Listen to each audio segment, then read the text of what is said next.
What I want to do is I just want to talk to you a little about analysis services today. And my name is Miles Matheson. I'm a solution specialist for application platform, bit of an innocuous title. What that means is I look after SQL Server and BizTalk here in New Zealand. But I actually come from a BI background, about 10-year BI background.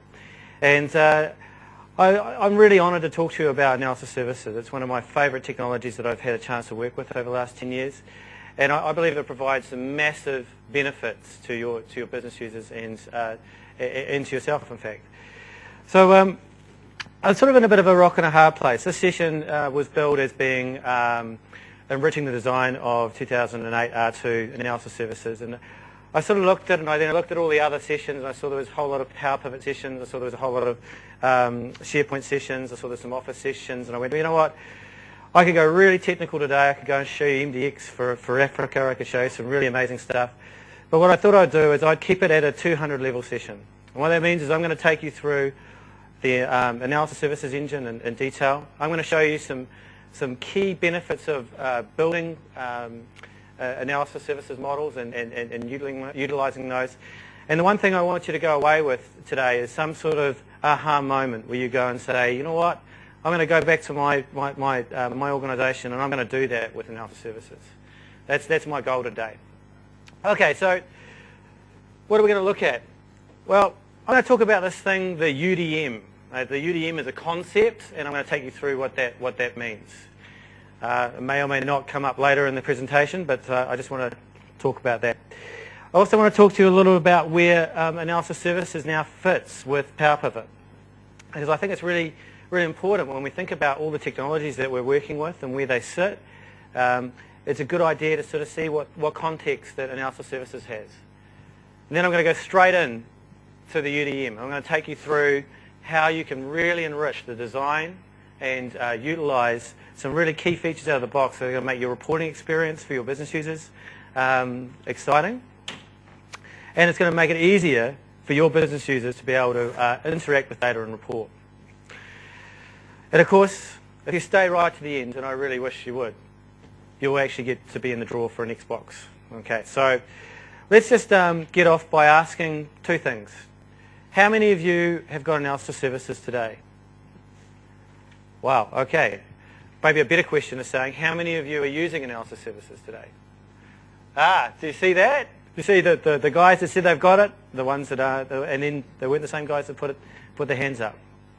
And I really think that analysis services is one of these things that we kind of forget about when we start building business intelligence solutions with a SQL Server. Analysis services is one of the key reporting application technologies that we have at our disposal when we use the Microsoft BI stack. And what's great about this technology is that it's a free lunch. It provides us with a whole lot of free and easy things that we can do out of the box that makes our reporting experience easy, and it makes our business users have a high performance query experience, and it also reduces the load back on our data warehouses and our source systems. Okay, so what is the UDM? Has anyone heard of the UDM before? Some of you, right? The UDM was a concept that we launched in around about 2005 when we released Analysis Services 2005. And what this is us trying to explain what analysis services is, what the OLAP cube, what the OLAP engine is. So we think about what the UDM is. It's really a place to be able to bridge the data source, multiple different data sources into a single environment. And in fact, has any of you seen the Power Pivot sessions at Techia this year? Yeah? Do you know what's really interesting about that Power Pivot technology is that it's the same technology that the UDM deploys. And in fact, we recommend that you have multiple different data sources within your analysis services queue. And I'll talk a little bit about what I mean by that. The UDM also is about being able to consolidate those business rules that people use for reporting. I bet you today, if you've got any reporting tool, say reporting services, Excel, some of the other reporting tool vendors that are out there, there'll be calculations in those reports. There'll be some business rules that someone's put into those reports that they want to use to do some calculations. And they're not calculations you have in a data warehouse. Maybe they involve aggregating data and doing some differentials or some percentages. But do you know what about those calculations? What's really interesting about those calculations is that those calculations get used in report A, B, C, D, and F. What if I want to change that calculation? I have to go back and go and change those reports A, B, D, C, and F. Analysis services is a place where you can store those calculations centrally and reuse them. And if you need to change them, guess what? I'm only changing it in one place. I don't have to go back to those reports and change those. And that's a great thing. The other thing that the UDM does is it kind of challenges the traditional models of how we interact with data. If you think about relational data, and if you've designed a star schema or a data warehouse, pretty much when you query the data, that data is rolled up and summarized every time you run the query. Well, the UDM doesn't do that. What the UDM does is it pre-aggregates that data depending on the storage model, and I'll talk a little about storage models in a minute. And so what that does is it gives us a high level of performance. That means instead of waiting for the database engine to run through and summarize and roll that data up, that data is already aggregated. And I think that's one of the things that really makes it exciting for a business user. Their experience writing reports and interacting with reports is not waiting for the data to come back. It's already been done. There's also another thing that we get out of a benefit of that. When I'm designing a report and I'm looking at any analysis, I have to do some things. And some of those things are joining tables together and linking on keys. Maybe if I'm lucky, someone's already written a report for me and I'm reusing that. All of that goes away with the UDM, with the cube. All that's already done. My relationships between dimensions and measures, or dimensions and KPIs, have already been taken care of. I don't have to worry about how to join the data. And I'm going to show you what that means from a reporting perspective. Because quite often business users, they want to look at data from different grains and different levels. They want to bring it together in one report. And they're doing a lot of heavy lifting in that report. Whereas if you deploy a good designed analysis services cube, a good design of a UDM, you've got a fantastic way of reporting accurately and consistently and taking the load off your reporting system, taking the load off the data warehouse. Okay, so I sort of talked a little bit about the benefits there, but essentially if you think about what analysis services delivers straight away, that is high performance querying. It's very easy for me to interrogate and analyze data, and it's very easy for me to go in and start asking questions of that data and drilling down and interacting with it. It also gives you the ability to enhance the end user's experience of the model. So I guess I probably didn't ask, and I think it's a good time to ask you now. How many of you are actually using star schemas? All right. What's the largest number of attributes in your dimensional model in your star schema? Do you know? Does anyone know? Anyone done accounts? Got 10 dimensions, and they've got like, I don't know, 10 attributes in each. There's 60 attributes there. Or maybe you've got, you maybe you're an insurance company, you've got a huge amount of attributes. You might have 400 attributes, or you're a bank and you've got truckloads. At 600 I hear over there, that's all good. Yeah. Well, imagine being a business user presented with 600 attributes to write a report against. I mean, that's pretty amazing number of attributes to interrogate. We as developers, we as architects shouldn't be giving a business user that kind of experience. We should be creating an environment where they can go to the data that they need to get access to and write a report. And so there will be things like, well, I know I'm doing risk analysis, so there will be a whole lot of risk attributes that I want to query. So why don't we create a view of that information for them and call it the risk analysis view? And that shows all the attributes that are relevant to risk analysis. That's what the UDM can do. It can simplify the reporting model without hiding the detail, just giving them the ability to focus on the key reporting attributes that they need to look at. But the other thing that's really good about this is that we can really close the loop around how you interact with that data. Because analysis services gives you the ability to drill down and interact with that data in a completely different way. So let's just have a bit of talk about that in a bit more in a minute. What I want to do now is just really give you my perspective on how Power Pivot and analysis services, or the UDM, fits. First off, I really believe that Power Pivot's about handling things that you might not know all the answers you're looking for. In other words, there might be data sources that you don't have in your data warehouse. Right? You might not have data sources that are managed. And if you've been to all the Power Pivot sessions, you can see it's about pulling data in and interacting with it, and being able to analyze data from different parts in the business and doing something interesting with it. Well, analysis services is really taking data that we know about, data that we've got some control over, and putting it in a format that other people can interact with and work with. So we've got a couple of things in there. First off, we have the ability to do calculated members in both. We can do multiple data sources, as I was talking about before. In analysis services, we have MDX. And MDX is an incredibly powerful language for providing some really good intelligence around analysing data. Things like moving totals and calculating percentages at different levels of our reporting hierarchies or reporting structures are things that we can just do in analysis services. Really hard to do that in a report. Really hard to do that in a relational query. Multidimensional querying or multidimensional analysis is really powerful because we're able to interrogate data in a completely different way. We're able to interrogate it in a multidimensional way. The other thing that there's a big key difference is that when we create a Power Pivot application, we publish that up to SharePoint for other users to interact with. And we can use it as a data source with any other reporting tool. So we can use it with any tool that recognises an analysis services connection. With analysis services, when we create just to be clear, I know I sort of tripped up on my words there.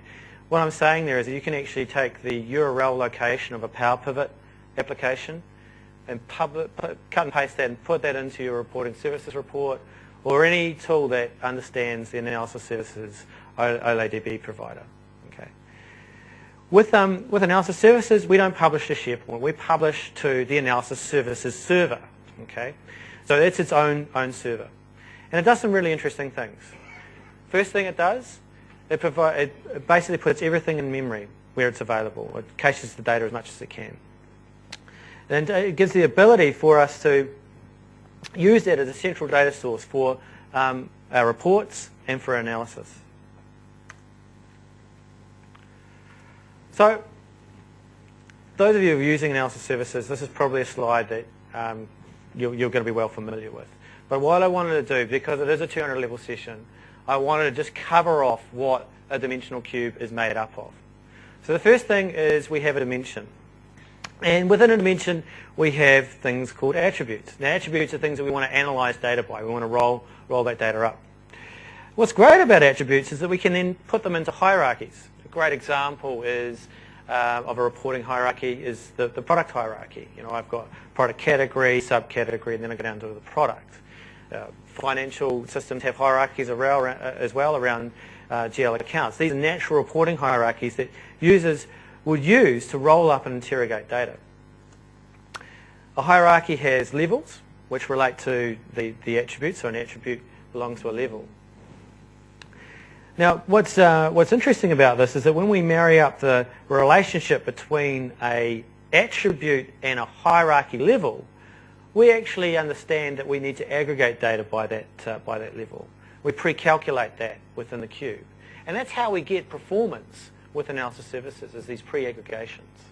There are a whole lot of other things that we do. We reduce the sparsity within these dimensions. In other words, we compress the data, we compress the repeatable values. And that's why when you look at analysis services cube, that is considerably smaller than the source data that it originally came from. I don't have any numbers to share with you, but you can take a 150 million row fact table that's taking out 1.5 gig in your relational layer in your data warehouse, and that could possibly turn up as a cube that's only 400 meg. Okay. So let's talk about the cube. So with the cube, we have these things called measure groups. Now, for those of you who do dimensional modeling or star schemas, a measure group is essentially a fact table. Okay, and a measure group has what we call a grain, a lowest level. Now, within that measure group, we have things, funny enough, called measures. It would be crazy if we called them something different. And with those measures, we were able to, with those measure groups and with the measures themselves, we're able to put them into partitions. Partitions are really, really powerful. They do Everyone's going, what? The partition? Partitions are about being able to store data by month or year within the cube and only reload that partition. And that's how we can do incremental loading. That's how we can provide a level of performance as well. What's also interesting is that within a cube, we also have the ability to do a cube dimension. So if we think about our measures, our fact tables that we're pulling data from, there are a whole lot of descriptive data around those measure groups. So for example, things like order ID and invoice number and maybe the tracking ID. Those are things that are so unique that we wouldn't necessarily put that in a dimension and do reporting. But business users might want to get access to that. So what we do is we're able to create a cube dimension. I'm going to show you some interactivity around a cube dimension in a minute. And of course, when we think about that, a dimension relates to a measure group. We have the same capabilities with the cube dimension, with the cube attributes and hierarchies. So it basically interacts the same way as a dimension. And of course, we're able to create a measure group dimension, which is grouping up a whole lot of measures within the cube. And all of that is enriched by MDX script. And I'm going to show you some examples of MDX today that I think are really powerful, that are going to make it a lot easier for your business users to be able to do some interaction with data. Don't worry, I'm not going to do truckloads of script, but I am going to show you some key commands that I think are well worth trying back at home or back at work, depending on where you want to do your analysis services. Okay, so maybe I do it at home. I want to let you know I have sacrificed many hours to the demo gods, so I'm pretty sure everything's going to go well today. So let's just have a look at this. So defining calculations. Now, one of the things that we can do with analysis services is really create calculations and store them within the cube to be reused. And I believe that that's one of the fundamental benefits of analysis services, having one location that's storing those calculations. We also have the ability to do this thing called name sets. So I talked about calculations, but no one said, hey, but what about common filters that people are using, like the top 10 of something? Well, that's what a name set is. A name set is the ability for us to take a complex set of business rules that we might have to identify a particular set of data that we want to query. On top of that, we also have the ability to do scoped assignments. And I'm not really going to drill down on that today. It was one of the things that I couldn't fit into 60 minutes. But I do implore you to go and have a look at scoped assignments within analysis services. What we're able to do there is we're able to do some really interesting calculations. And we're able to create calculations where we can aggregate data up to a level within our hierarchy and then do a calculation at that level and then reuse that to maybe potentially predict some data. So, without me going through truckloads of slides, let's just go and have a look at analysis services. So, this is analysis services 2008 R2. The things that I'm going to talk about today are completely relevant to 2005 and 2008. There is not a huge amount of difference between 2008 and 2008 R2, but there is some significant difference between 2008 and 2005. Just for a matter of my interest, how many of you are still using 2005? Okay, you guys are going to love going to 2008. Everything's going to run much faster. And there are several things that come with that, with 2008 that I implore you to go and look at and trial out. How many of you are using 2000? We'll talk later. Yeah, okay.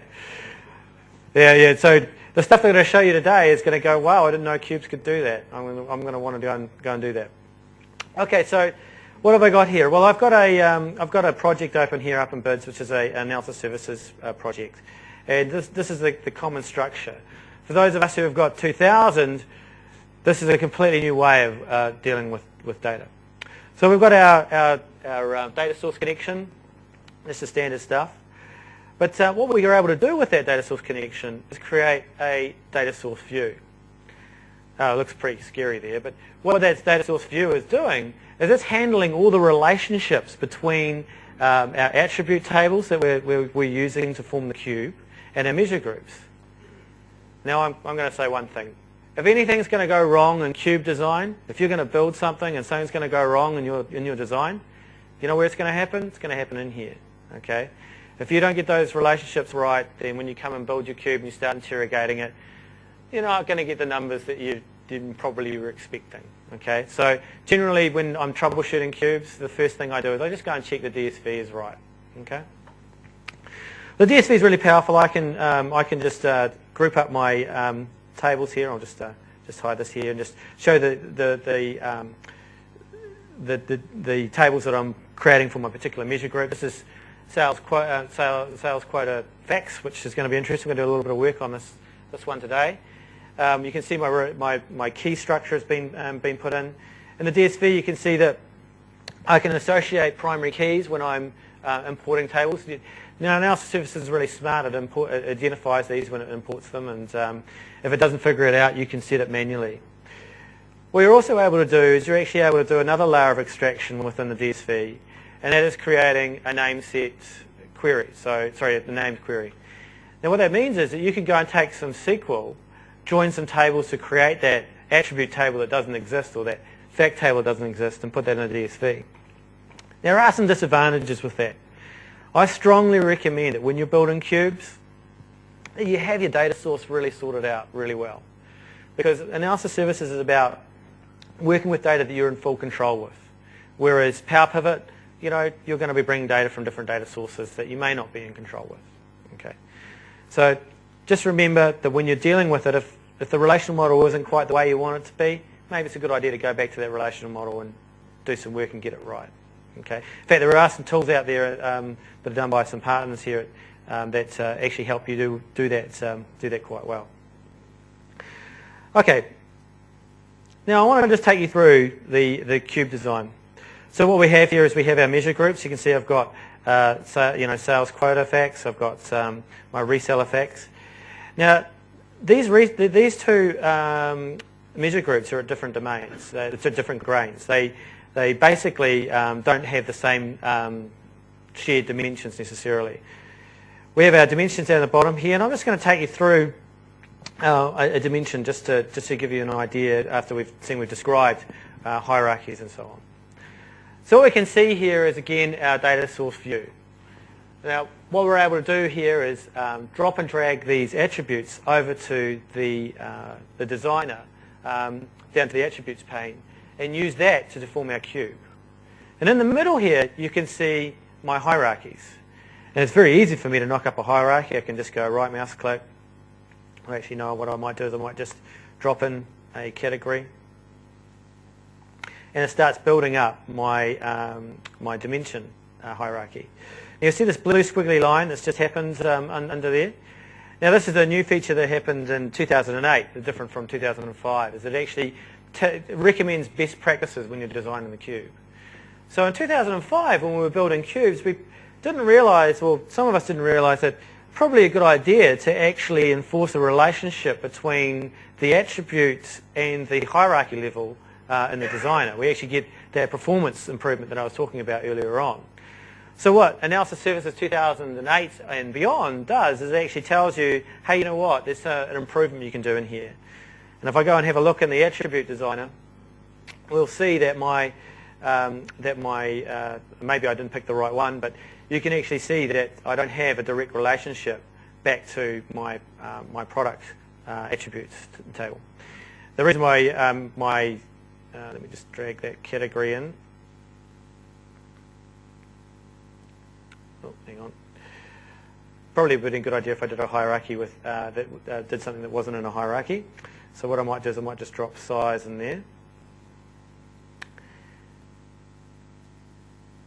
And what we should see down here is size. And actually what it's done, fortunately for me with this size, is it's identified that there is an attribute level there. But if I was adding other attributes in that hierarchy that didn't have that weren't at the lowest level, it would come back and say, hey, you know what, you need to marry up that. Let's just close that.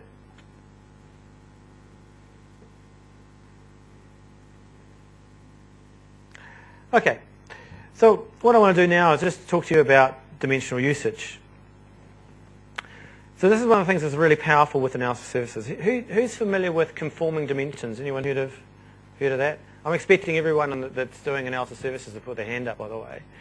Okay, so If you haven't done that, then this is really cool. Okay, what conforming dimensions do is it gives you the ability to take data from at different grain levels in your measure groups and relate them together. And that's really powerful. You think about what our business users are doing. They're wanting to maybe take, I don't know, sales quota and roll that up and marry that up with our sales, right? And we can do that within the cube. We can actually say, well, we know that employee relates. There's got a relationship between sales hat quota because employees have got quota. Funny enough. And at the bottom here, we've got the date dimension here, and we can see that in this particular instance, the sales, the sales quota is actually at calendar year, calendar quarter. So we can put a relationship there, not necessarily using the date dimension key, and we can relate to that same dimension in our cube by just putting a relationship together. I'm just going to do just a standard regular relationship. Going to put a date, and I'm able to just go and say, look, marry up on in this particular instance, I'm just going to take the order key. Now that I've deformed this relationship, when I include the date dimension in my query and I include the employee dimension in my query, I can take the measures from my reseller sales group and my sales quota group, and I can have them in the same report. Analysis Services does that for me out of the fly. And that's why we recommend being able to have multiple measure groups from different data sources using conforming dimensions in your cube, so you really are empowering the business users to do that. So if I was doing that in SQL, what would I do? Well, I probably would write a query that rolls up all the data by employee and calendar quarter, and then I would do the same with employee and for the sales quota, and I'd more than likely put it into a view. But then what if I want to do some analysis? What if I want to roll it up by that was interesting. I talked too long. That's what it was. What if I wanted to roll that up and do some analysis by the department that employee belonged to? It might not be so easy in my view that I've created, or my union statement. Right. So we'll just do a little deploy here. So what's great about Analysis Services is that when I do just simple changes within the cube, I don't need to go and reprocess the cube. I can just go and deploy those changes. So calculations is one thing that doesn't necessarily need to spawn a process. Just waiting for it to catch up. So, but in this particular instance, it looks like because I've made a relationship change, it's just doing a quick process.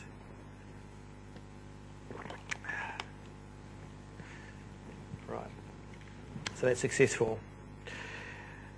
Now, one of the things that I do when I'm designing cubes is I constantly look at the data when I'm building them. I'm constantly going in, interrogating and seeing, did that change work? Is it what I was expecting? So I'm just going to go and click on the browser here for a second. What the cube browser does is it lets me interrogate and interact that data. Oh, by the way, if you get this error message, it's because the default language hasn't been set. If you see there, the query could not be processed. Very simple. Fix there, just actually pick New Zealand, and there we go, it's all good to go.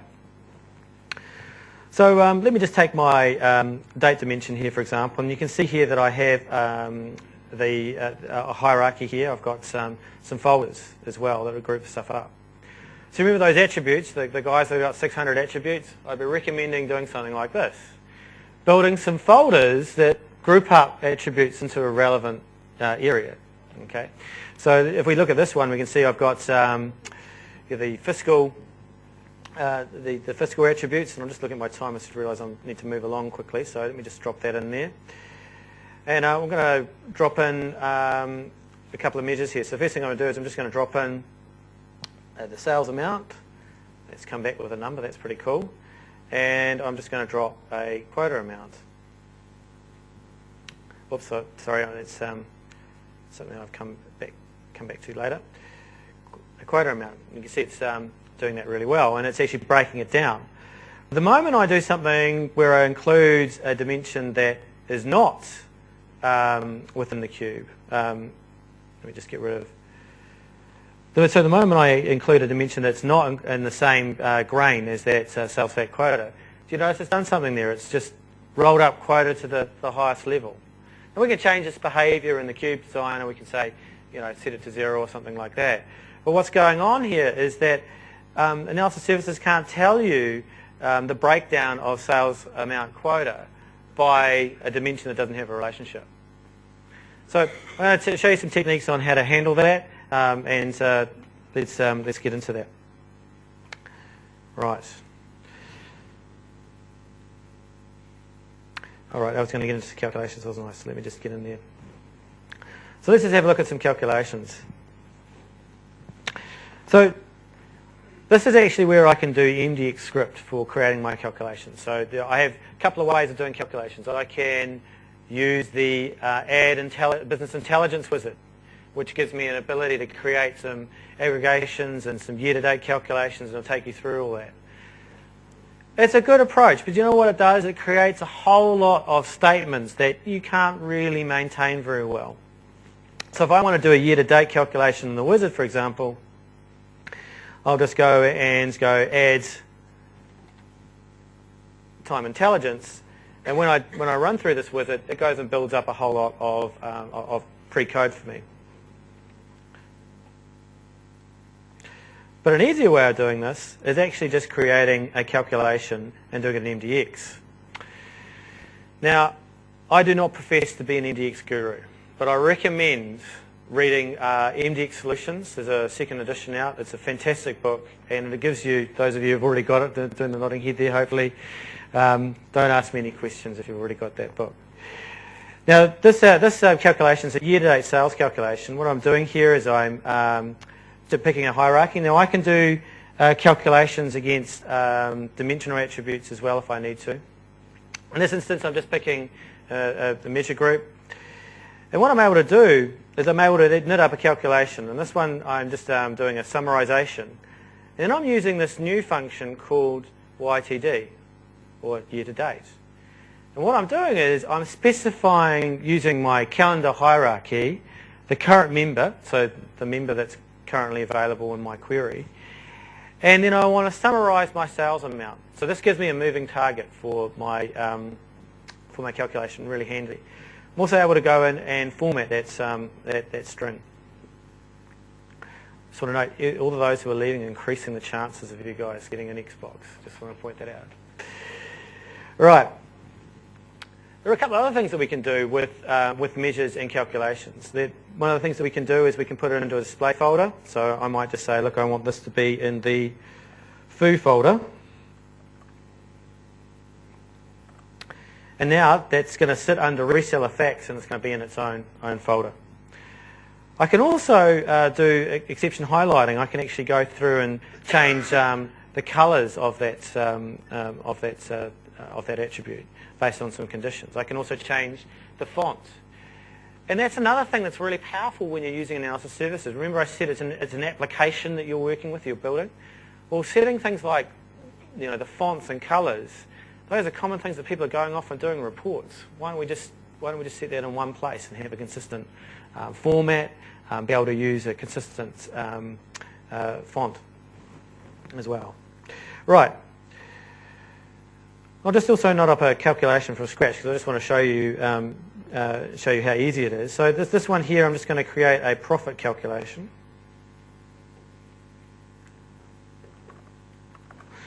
Call it profit. Get rid of the R there. And what I'm going to do now is I'm just going to show you how easy it is to knock up this. Now we do have templates we can use, but in this particular instance I'm just going to drop in a bit of code. So what I'm going to do here is I'm just going to take sales amount, and maybe what I might want to do is go less, let's just go and take product standard cost. Now obviously I have the ability to use MDX and do some other interesting things with this, but in the interest of time I'm just going to select the format, set it to currency. If there's a non-empty behavior I can actually, so if the calculation doesn't return a value I can set a default value if I want to. I can also associate it with a measure group, which I am going to, and I'm going to put it into a folder of course, which is our foo folder. Okay, so let's just go and deploy that.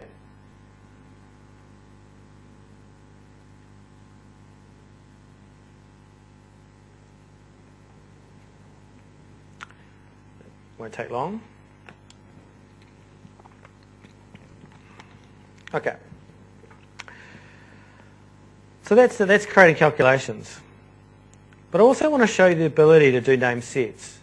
And this is quite a common one. What are my top 10 of something, or what's my top percentage, or how well am I doing as a business? I want to identify my, where 20% of my revenue is coming from. What this is doing here is it's taking the top 10 product sales. It's using standard MDX function of top count. It's taking the product hierarchy and then saying, look, for those members, give me the top 10, or the count the top 10 of that, by sales amount. So now I can use that as a filter in my reports. So let's just have a look at that. Let's get to our browser here. And in that particular instance, what we did was we actually created that name set and put it into the financial folder. Drop that up there. Oh, yeah, whoops, that's because I need to reconnect there. And I might just get rid of that. So what I'm going to do now is again just put in the good old sales amounts.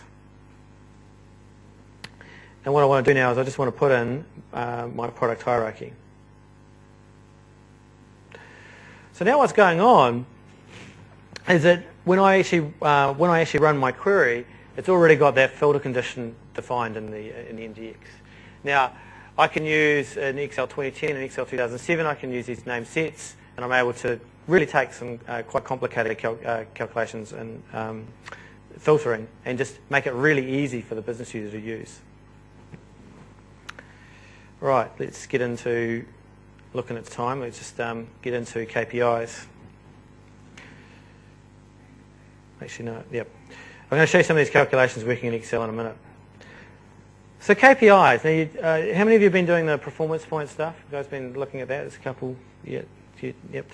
So analysis services KPIs are actually first-class citizens in performance point. So what you're able to do is you're actually able to reuse these KPIs in performance point. Now the advantage of these KPIs is what we're able to do is we're able to create, basically take in the values that we want to work with, take the goals that we want to work with, and then we can associate a shape with those KPIs. What that shape does is that for things like Excel and reporting services, in fact any OLAP tool that supports KPIs will actually render back shapes that are representative of this. So when we add our value expression and our goal expression, we want to do something with it. And you can see here a really, really simple case statement that actually sets the boundaries of our KPI. So it's pretty easy to understand. But you've been looking at this and saying, okay, greater than 1, not equal to 1, less than or equal to 0.85. You give as many graduations as you like within this designer, and that's how you set the boundaries within there. Now, this is for you to productionize your KPIs. Performance Point has a very, very good tool for creating KPIs. But the difference here is that this is not something that business users go and maintain. This is something that you're setting in the cube for people to go and reuse. As the cube designer, you go and change this. You don't give this to business users to change. If you've done that with Performance Point, some people do. The other thing I wanted to talk a little bit about is actions. And this is one of the things that I think that is probably the most underutilized part of analysis services. And I know I've been asking a lot of questions to the audience, but I just want to check who's using actions here. Oh man, that's great. The rest of you guys are going to be in awe of what this is all about. Okay. Actions are about enriching the behavior of the cube and giving people the ability to be able to go and drill down and do some analysis outside of the cube. So here's an example here. I've got a drill through action. It's taking my reseller reseller sales fact, and what it's doing is it's taking a whole lot of attributes that are in my measure group dimension that I created. I didn't show you today because I'm cutting it down for time. I've only got 20 minutes, unfortunately. And what I'm doing here is I'm actually saying to the the business user that uses that action, go back and retrieve the tracking number, the customer purchase order for that area that I want to drill down. And what I'm also able to do is go and add some other dimensional attributes. So I can go and say, well, look, I want to take some stuff from product, and probably what I want to do is just say take the color and maybe the list price. So I can actually give a guided drill through from that data, from that cube dimension. But the one that I really like is this concept of a report action. Oh, sorry, there's a question. Yep. So this filter, is it going back to the relational domain or out of it? So in this instance, what we've created is we've created a dimension that has already got those attributes in it. It's not going back to the relational data and pulling it through. That's actually in the cube. Now, this is actually a good point. When you're designing your analysis services cube, it's probably a good idea to do it at the lowest level. It gives you the most flexibility. But what you're able to do is when you define those when you define it at that lowest level, you probably want to hide some of those attributes, and that's where the cube dimension comes in. Okay. Did I answer the question? Yeah. Cool. So if we look here, we've got a report action. We've got we're picking the attribute members. So what this is doing is that when I'm writing a query against my attributes in my dimension, I'm actually enabling this report action. Okay. Now, currently today, report actions and actually indeed actions are supported by Excel. Excel 2010 supports it, and Performance Point. Now, Performance Point only supports actions at the cell level. Doesn't support it on the attributes. Okay. Okay. So I'm now selecting the hierarchy that I want to apply this at. I can also put some conditional formatting on it. Sorry, some conditions. So I might only say, look, I only do this for 2008 or something like that. In this particular instance, I'm going to call my reporting services server, and I'm going to call a particular report. What I'm able to do is I'm actually able to go in and say, look, I want to pass a parameter for that report. Now, do you think about this? This is really powerful. I now have the ability to go to relational data outside of the cube, passing some parameters at a certain level. And I think that is a really easy way of controlling the drill through that some business users might want to work with. Imagine if you've got a huge amount of data and people want to drill through to that. How are you going to handle that? Probably the best way to do that is in a report that's parameterized, rather than trying to suck all that data back. So let's just have a look at some of those actions underway. So if you see here, I select the cell that I want to apply that drill through action, I right mouse click on it, you can see that there's a new drill through that's in there. So when I click on that, that's actually, unfortunately I've turned it at quite a high level, which is probably a bit silly of me, but what it's going to do is well, that's quite quick. It's return back all the data that made up that value. So that action is actually taking, in this particular instance, taking the parameters of that cell value. Okay. Whereas the report action that I was showing you before, that I showed you just now, is actually taking the attribute. In this instance, it's only taking attributes that are at a certain level. Oh, hello, this is something interesting. Instead of saying report drill through action, it's actually saying sales reasons for clothing. What this means is I can dynamically create those captions for the drill through. Really, really powerful. I'll just show you how that works in a second. Let's just go and click on our report. As I said, I sacrificed many demo hours to demo gods, and I know that's going to work. And what's happened here is it's taken a reporting services report that's got a standard parameter set in it, and it's just basically passing that parameter back at that particular area. So imagine what you can do with this. Maybe I've got some reporting metadata that I want to send someone to, or maybe I want them to go to a profit report based on that attribute that they're working with. This is really easy to set up, and I think a great, what I would call a great free lunch. All right, okay. Let's get back to the cube. So I'm not going to give you a full drill down on partitions. I just simply don't have time. But I do want to let you know that there are 3 types of storage mechanisms, and they give different levels of performance. We have MOLAP, that's multi-dimensional OLAP. That is the fastest storage mode that we have for analysis services cubes. So if you store it in MoLab, it's going to be fast. We have another storage model which is called RoLab. And what that essentially does is essentially puts analysis services over your relational model as a skin. So it's not pre-aggregating data, it's giving you the ability to query that relational data via the cube.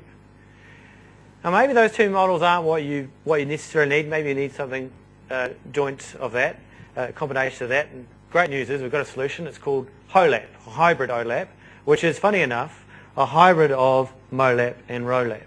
So quite often when people are doing HoLab, they're actually taking their dimensional attributes, because they might not change so much, and then they're actually taking the fact table that may change a lot, as in they get lots of new transactions coming in, and using that as RoLab. But what I want to do is I want to show you today the ability to do write-back. Now write-back is something that's new,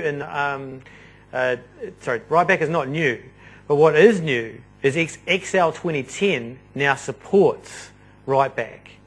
And I think that's a fantastic solution for doing things like forecasting or budgeting. And I'm going to show you some of that in action.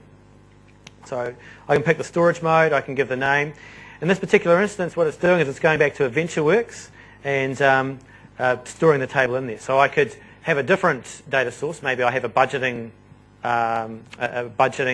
table that I want to have, a budgeting database, and I want to store that data outside of my data warehouse. You can do that as well. And of course I can pick the model, but I'm just going to do MoLab. Let's just get that processed.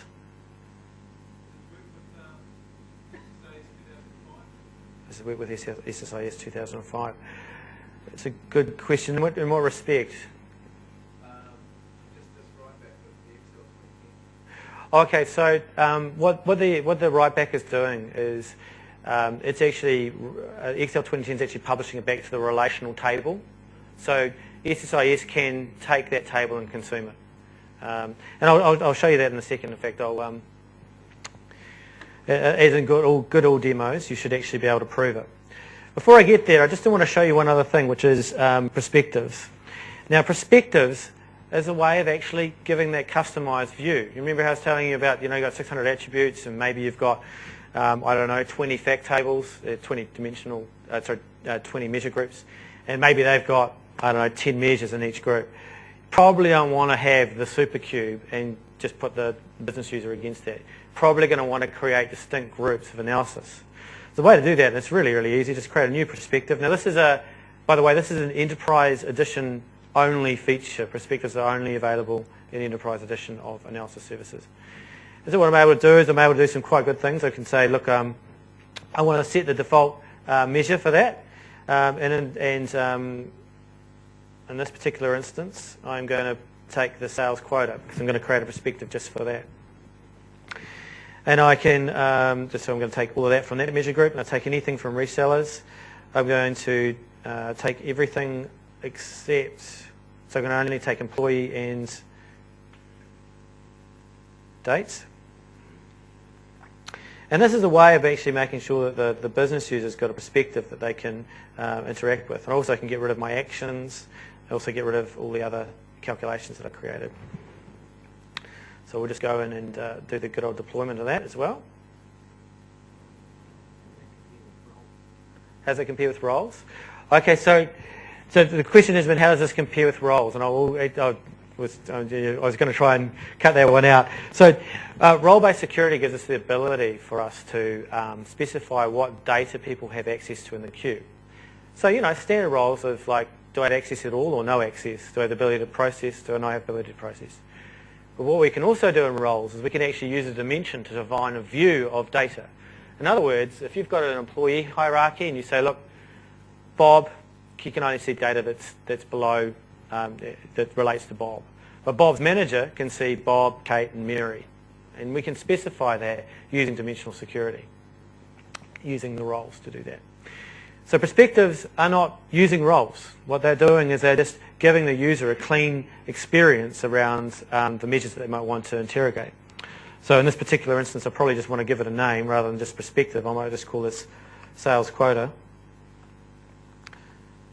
I'm suffering from fat fingers when I'm typing, I've just noticed.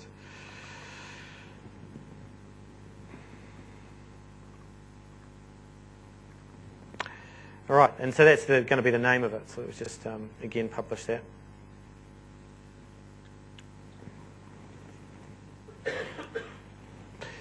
We also have the ability to do things like translations. I don't think that's really relevant here in New Zealand, but what we're able to do is do multilingual translations.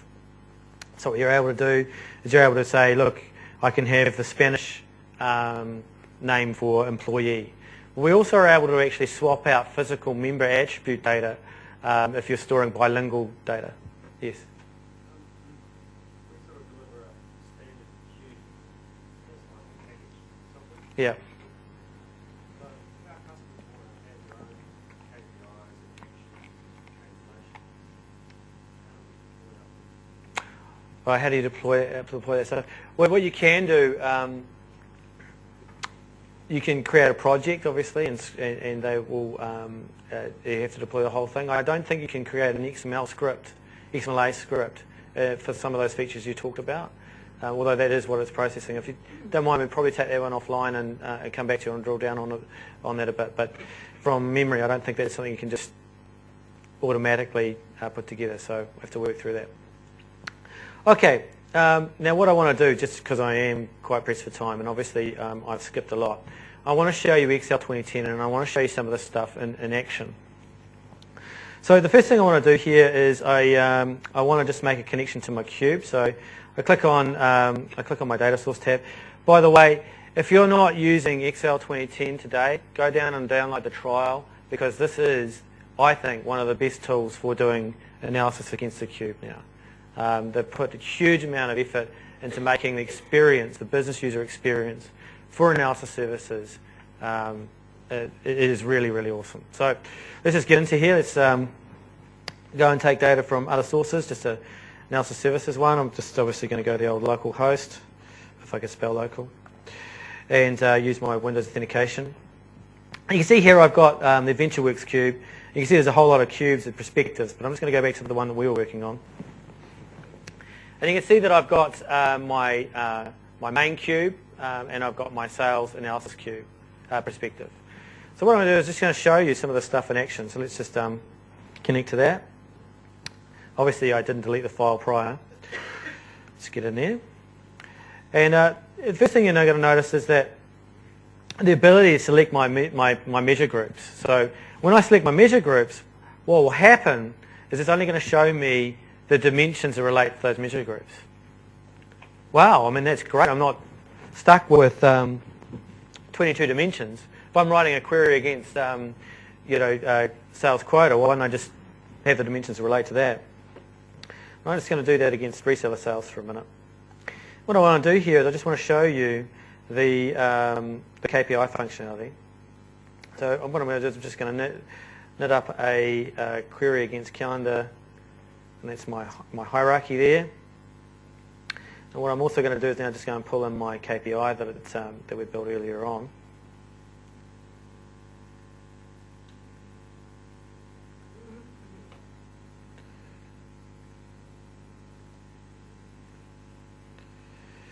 And what we can see with our KPIs that we've created, these are the sales KPIs.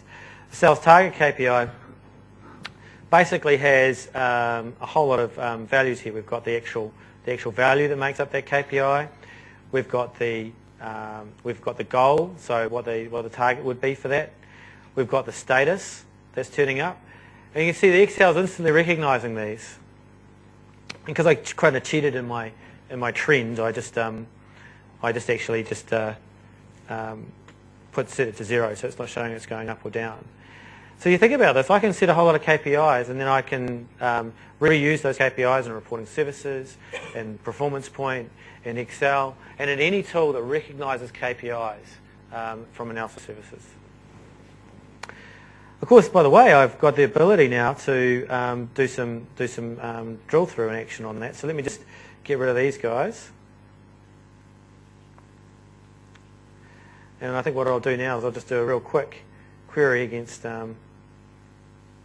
sales again. So I'll drop sales amount in there, change the pivot a bit, and we'll drop in products.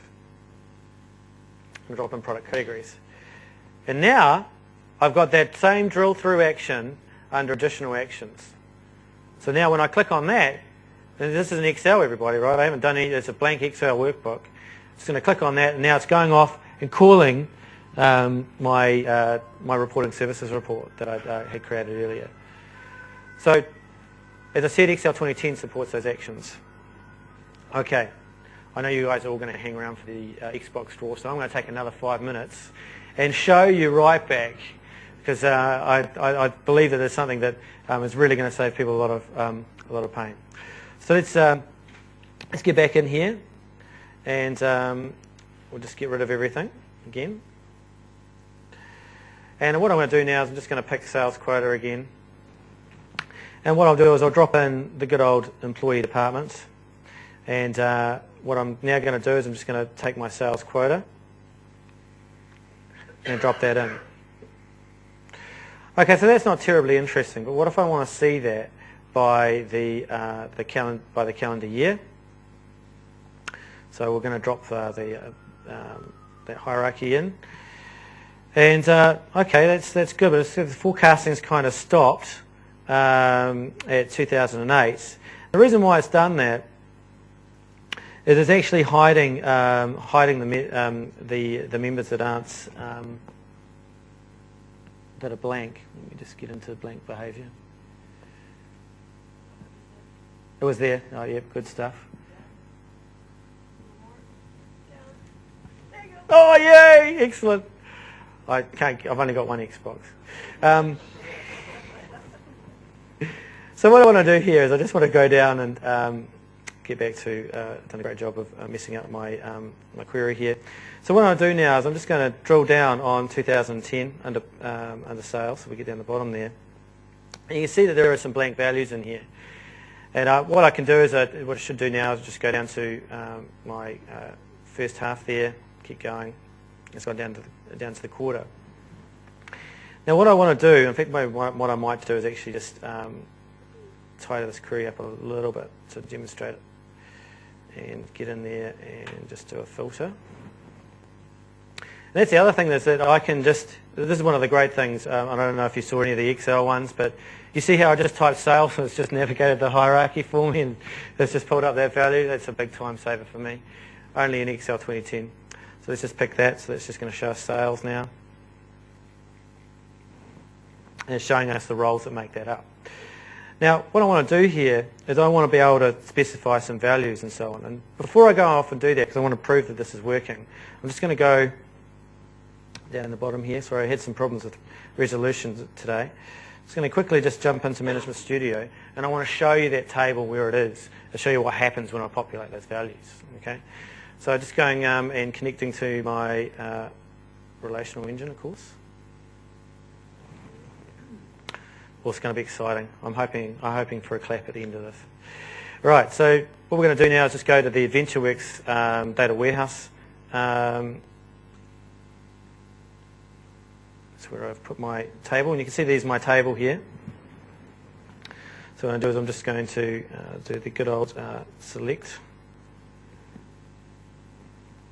Well, it's not going to be 1,000 rows, trust me. Right, so it's empty at the moment. And what I'm going to do now is I'm just going to go off and put in a number. So what I can do here is I can expand it down to an individual person. Okay, and maybe I haven't done my query quite the right way, so let's just marry that round. We can see there's Amy there. I see there was no forecast for 2005, but if we actually scroll down here and look at 2010, I can now go in and put a number in there. Now to make that work, let me just change that work, I click this What If tab. Now when I enable What If, it gives me the ability to do some modelling within Excel, see what it looks like, and then I can decide whether I want to publish it. Now I have this great plan of going and doing some modelling and re-aggregating it, but I'm well over time. So what I'm going to do is I'm just going to put in a number here, 1,000, decide that's okay. And now what I'm able to do is I can actually go back to my What If, and I can say, look, I want to publish those results. So what happens when I publish those results? It publishes it back to that right back table for me, tells me who did the entry, and stores those values for your SSIS package to pick up and use. So let's just go and do that, publish. Should be pretty instantaneous. Oh, hello, something else happened. what it did was it actually reran that query because the data refreshed in the back end, and it's brought it back up into my queue. So now, when I enter those results, other users can interact with them and work with them. What's that look like in the table there? We'll just go back and have a look. I hope it's going to the right table. That would be funny if it didn't go there. And there we go. There's my entry. It belongs to this particular employee for this year, for this quarter, when it happens, and who was the user.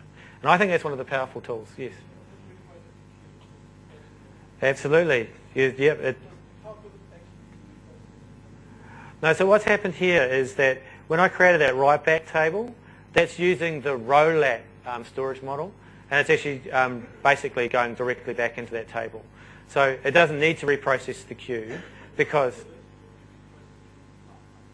Oh, you're asking me if Power Pivot will do the reprocessing on the fly?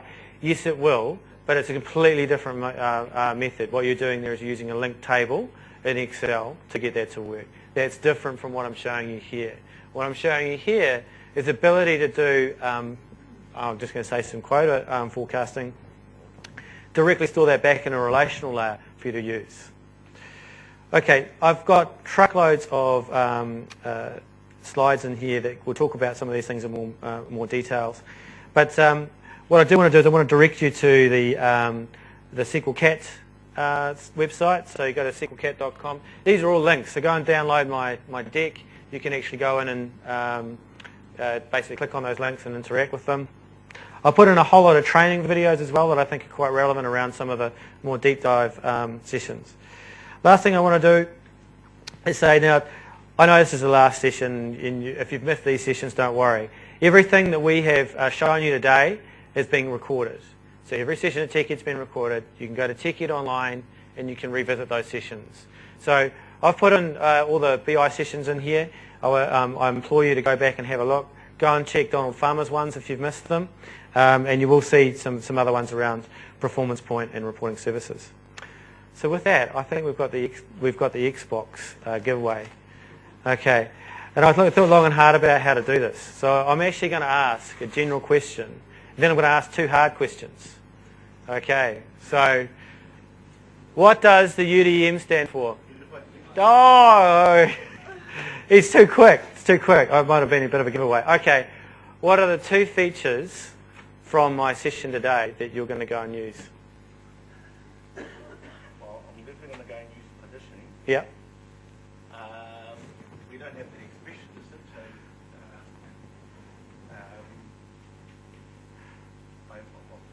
you're going to use report actions, aren't you? I can't. I have to say, I'm going to have to give it to you. Thank you very much for everyone. Great, thank you. Please do the evals. Rank me really highly or lowly. Steve turned up. It was great. Now.